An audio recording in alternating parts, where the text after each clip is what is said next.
ચલો વિદ્યાર્થી મિત્રો, ગયા લેક્ચરમાં આપણે ઉદાહરણ 4 સુધી જોયું હતું. ત્યારબાદ ઉદાહરણ 5. રેલવે પ્લેટફોર્મની ખરબચડી સપાટી પર એક બહેન પતરાની પેટી ઘસડે છે. તેણે 10 મીટર અંતર સુધી 100 ન્યૂટન બળ લગાડે છે.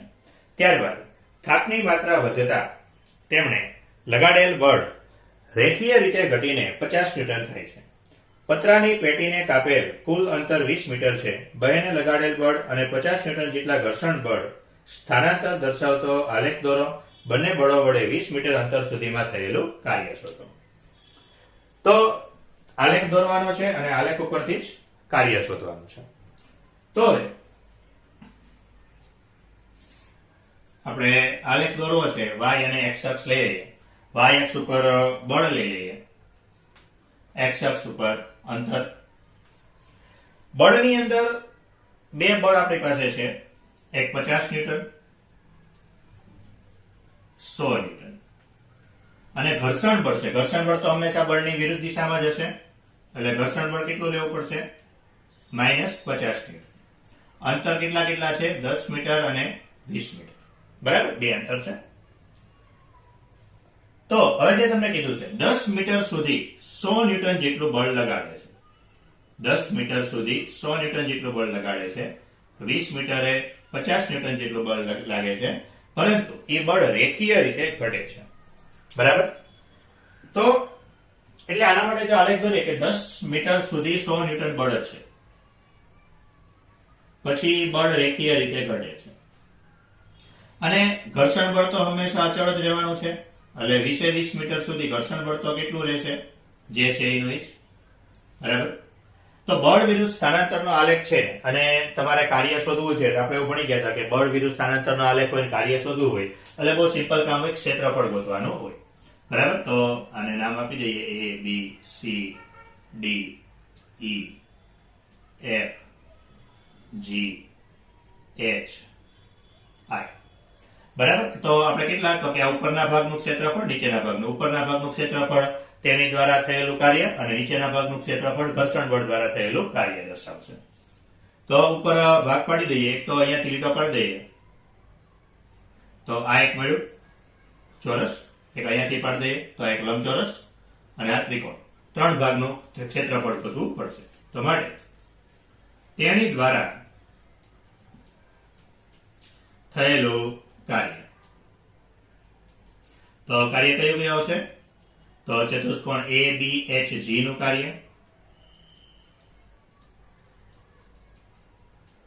વત્તા ત્રિકોણ BIC નું કાર્ય, કાર્ય નહીં, ક્ષેત્રફળ. પછી વત્તા ત્રિકોણ BIC નું ક્ષેત્રફળ વત્તા ચતુષ્કોણ ICDH.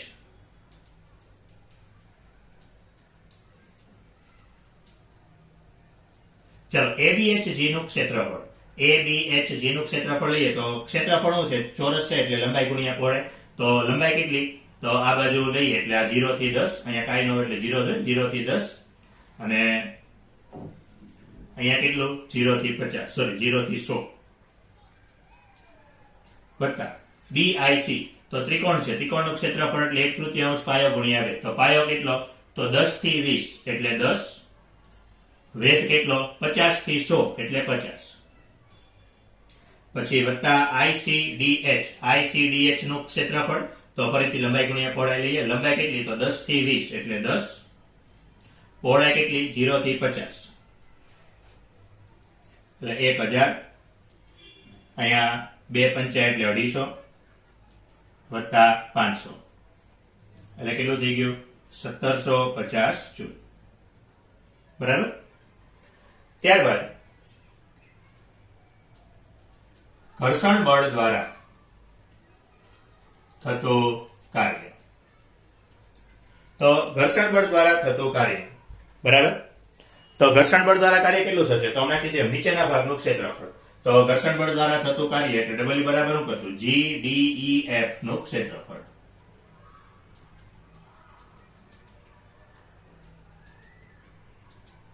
તો ફરીથી લંબાઈ ગુણ્યા પહોળાઈ કરીએ તો લંબાઈ 0 થી 20, પહોળાઈ -50 એટલે -1000 જૂલ.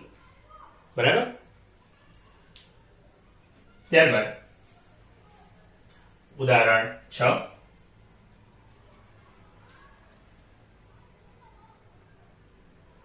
તો ઉદાહરણ 6 ની અંદર સમતલ સપાટી પર vi બરાબર 2 મીટર પર સેકન્ડ, પ્રારંભિક વેગ આપી દીધો 2 મીટર પર સેકન્ડ, 2 મીટર પર સેકન્ડની ઝડપથી ગતિ કરતો m બરાબર 1 કિલોગ્રામ દળનો બ્લોક, m બરાબર 1 કિલોગ્રામ, એક બ્લોક ખરબચડા પટ્ટામાં પ્રવેશે છે.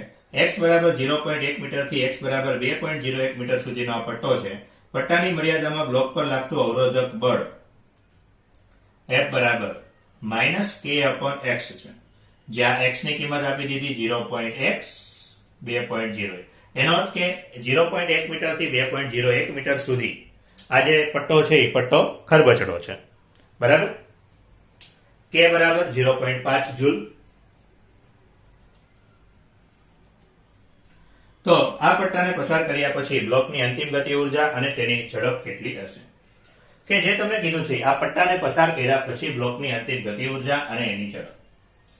ચલો, ગતિ ઉર્જા શોધવી છે, બળ આપ્યું છે, અંતર આપ્યું છે. બળ અને અંતર આપ્યું એટલે કાર્ય મળે. બરાબર. અને ગતિ ઉર્જા શોધવી છે. જો ગતિ ઉર્જા અને કાર્ય બેને બધું ભેગું કરતો આપણી પાસે એક જ સમીકરણ છે. કયું? કાર્ય ઉર્જા પ્રમેય. કે કાર્ય ઉર્જા પ્રમેય પ્રમાણે W બરાબર ડેલ્ટા કે. તો W ની અંદર અહીં આપણે જોઈએ તો ઘર્ષણ બળ દ્વારા કાર્ય થાય છે ખાલી. બરાબર. અને ઘર્ષણ બળ પાછું કેવું છે? તો કે Fr બરાબર -k/x છે. -k/x છે એનો અર્થ શું થઈ ગયો? બળ છે એ અંતર સાથે બદલાય છે. તો અંતર સાથે બદલાય છે એટલે આપણે બળ W બરાબર કયું લેવું પડશે? તો F × dx. બરાબર. અને ઘર્ષણ બળ છે એટલે કેવું હશે? θ 180 હશે. ડેલ્ટા k એટલે k2 - k1 એટલે અંતિમ માઇનસ પ્રારંભિક. તો આના પરથી અંતિમ ગતિ ઉર્જા k બરાબર, ચલો અંતિમ ગતિ ઉર્જા તો k બરાબર શું થઈ જશે? k0 - f dx. બરાબર. ચાલો બીજી બધી કિંમત મૂકી દઈએ. k0 એટલે 1/mv02 માઇનસ f. હવે f બરાબર શું છે? -k/x. જો સમજજો, અહીંયા આ ઋણ નિશાની ઓલરેડી વિરુદ્ધ દિશા દર્શાવે છે. મેં એકવાર અહીંયા ઋણ નિશાની મૂકી દીધી છે દિશાને કારણે, તો એકવાર મૂકી દીધી છે પાછી બીજી વાર મૂકવાની નથી. બે વાર એકની એક નિશાની મૂકવાની નહીં. બરાબર. કઈ નિશાની હું દર્શાવે છે એ તમારે ખાસ મગજમાં રાખવાનું. એટલે એકની એક નિશાની પછી બીજી વાર નહીં મૂકવાની પાછી. બરાબર. એ ખાસ મગજમાં રાખવાનું. તો બીજી બધી કિંમત મૂકી દઈએ. વનાર m કેટલો છે? તો m 1 કિલોગ્રામ છે. v0 2 છે, 2 નો વર્ગ એટલે 4 માઇનસ k તો અચળ હોય એટલે અહીંયા કેટલું? 2 માઇનસ k કેટલો છે? 0.5. 1/x આ નવું છે.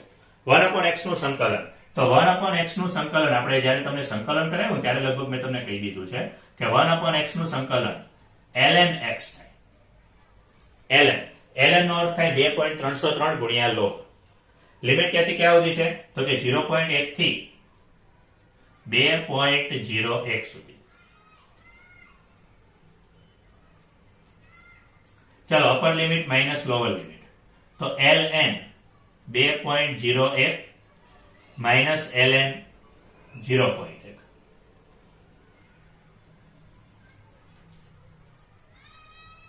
બે માંથી ln ને બહાર કાઢીએ તો ln એટલે એક પ્રકારનો લોગ છે. બાદબાકી હોય ને તો બાદબાકીને લોગ શું કરી નાખે? તો બાદબાકી હોય ને એને લોગ ભાગાકાર કરી નાખે. બરાબર. આવા લોગના નિયમો તો તમે 9મા ધોરણમાં જ ભણીને આવ્યા છો. પછી અને આપણે આમ પણ મેં તમને લોગ શરૂઆતમાં બીજા ચેપ્ટરમાં લગભગ કરાવેલું છે. તો 2.01 ભાગ્યા 0.1 એટલે તો કે 1/10. હવે ઉપર 10 વહી જશે એટલે 20.1 થઈ જશે. બરાબર. ln એટલે હમણાં કીધું એમ 2.303 ગુણ્યા log 20.1.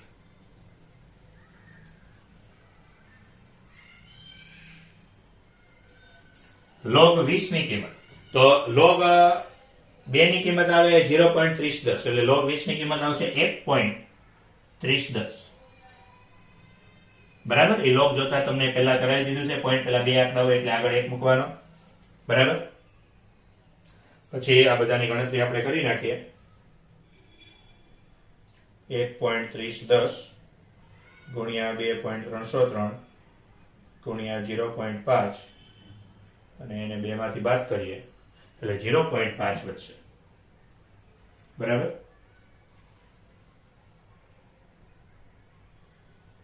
એટલે વધે છે કેટલું? એટલે અંતિમ ગતિ ઉર્જા કેટલી વધી? 0.5 જૂલ. તો અંતિમ ગતિ ઉર્જા એટલી વધી. તો આના પરથી અંતિમ ઝડપ, તો અંતિમ ઝડપ કેટલી? 1/mv² બરાબર 0.5. તો v² બરાબર 2 ગુણ્યા 0.5 ભાગ્યા m. m કેટલો છે? 1 કિલોગ્રામ. તો 2 ગુણ્યા 0.5 એટલે 1 એટલે v બરાબર 1 મીટર પર સેકન્ડ. માટે એની અંતિમ ઝડપ કેટલી? 1 મીટર પર સેકન્ડ. બરાબર? ઉદાહરણ 7.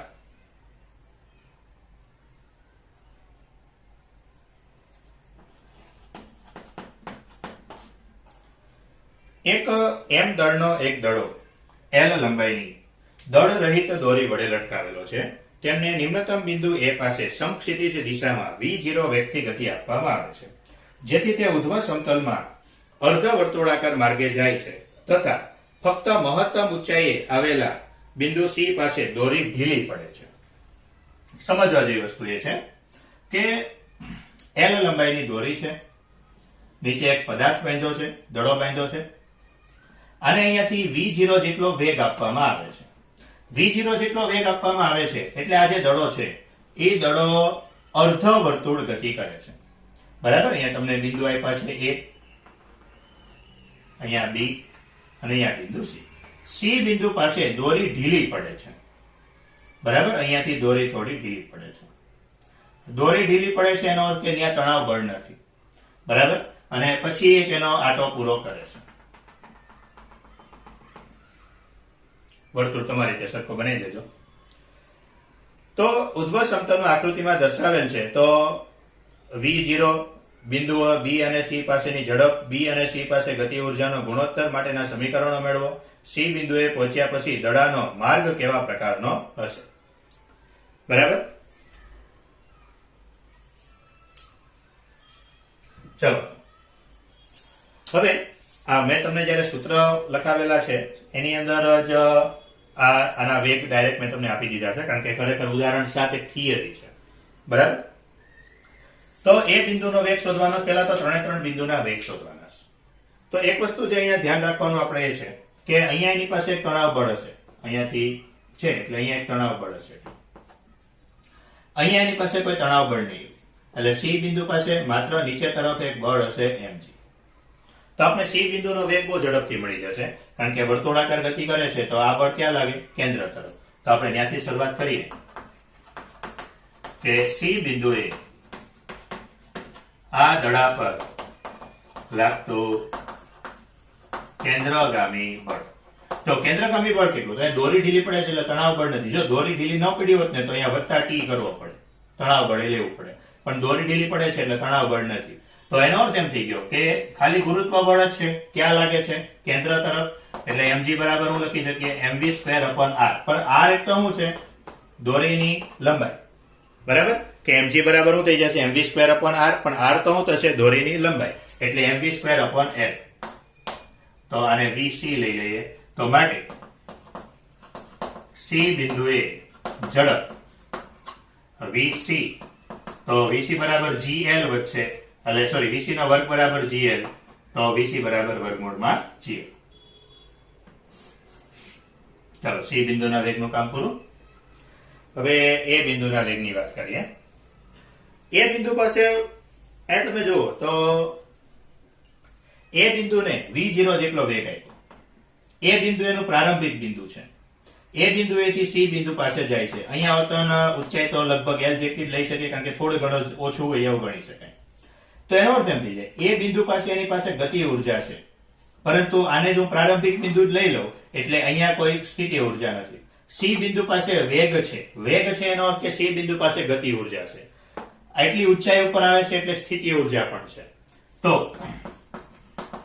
આ એ અને સી બિંદુ માટે યાંત્રિક ઉર્જા સરખાવતા, કારણ કે યાંત્રિક ઉર્જા માટે આપણે એવું કીધું હતું કે યાંત્રિક ઉર્જા સંરક્ષણનો નિયમ હંમેશા યાંત્રિક ઉર્જા અચળ જ રહે. એટલે એનો અર્થ એમ થઈ ગયો એ બિંદુની કુલ યાંત્રિક ઉર્જા બરાબર સી બિંદુની કુલ યાંત્રિક ઉર્જા. તો એ બિંદુ પાસે મેં કીધું એમ સ્થિતિ ઉર્જા તો છે જ નહીં, કારણ કે આ જ પ્રારંભિક બિંદુ છે બરાબર. એટલે અહીંયાથી જ આપણે ગણીએ તો અહીંયાથી h છે જ નહીં. તો ગતિ ઉર્જા છે ખાલી કેટલી, ચલો સી બિંદુ પાસે કેટલી ઊંચાઈ આવે છે 2l જેટલી ઊંચાઈ આવે છે. એટલે સ્થિતિ ઉર્જા કેટલી mgh, પણ h ની જગ્યાએ 2l. ગતિ ઉર્જા કેટલી 1/2mv² vc², બરાબર. બધામાંથી mm કટ. તો આ v0 મારે શોધવાનો છે બરાબર. તો અહીંયા શું થયું 2mgl પ્લસ vc. vc કિંમત મૂકી દો. vc બરાબર શું છે વર્ગમૂળમાં gl, પણ એનો વર્ગ કરો એટલે ખાલી gl. gl છેદમાં 2. તો આ કેટલો થઈ ગયો 2 2 4 ને 1 5. એમ તો ઉડી ગયો ને, એટલે 5 gl છેદમાં 2. તો માટે એ બિંદુ પાસે ઝડપ,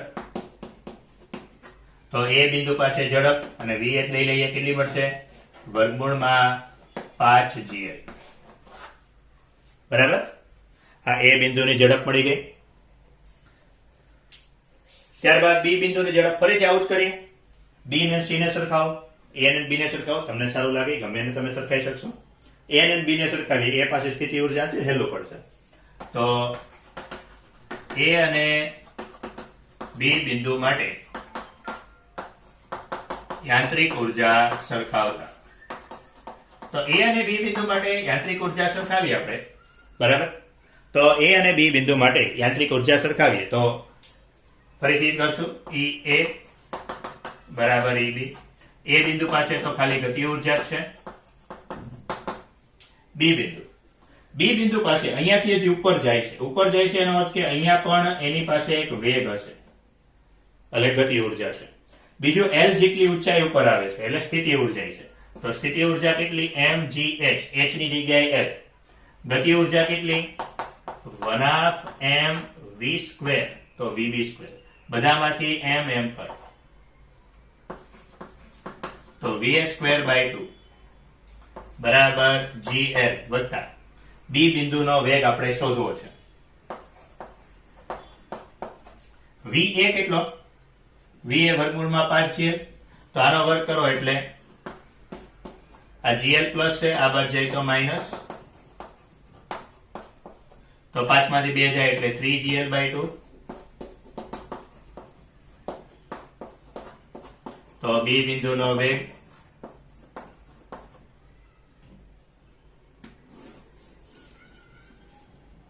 થઈ ગયું. ત્રણેય બિંદુનો વેગ મળી ગયો બરાબર. ત્યારબાદ જે તમને બીજો સવાલ આમાં પૂછ્યો છે કે બી અને સી પાસે ગતિ ઉર્જાનો ગુણોત્તર.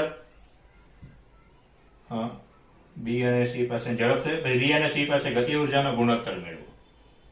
ચાલો, તો બી અને સી પાસે ગતિ ઉર્જાનો ગુણોત્તર. તો kb kc, kb બરાબર શું કરશું 1/mvb². તો 1/m તો ઉડી જશે એટલે અહીંયા વચ્ચે કેટલું vb²/vc². vb એટલે શું છે 3gl, vc ખાલી gl એટલે શું આવશે 3. અને બીજો સવાલ જે તમને પૂછ્યો છે સી બિંદુએ પહોંચ્યા પછી દડાનો માર્ગ કેવા પ્રકારનો હશે. તો સી બિંદુ એની પાસે વેગ છે gl, એનો અર્થ કે એનો માર્ગ કેવો હશે આ તરફનો હશે બરાબર. એટલે સી બિંદુએ માર્ગ સમક્ષિતિજ હશે બરાબર.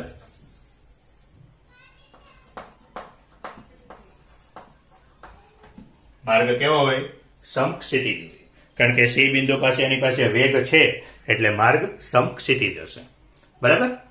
તો આ ઉદાહરણ 7 સુધી નેક્સ્ટ લેક્ચરમાં આગળ કરશું.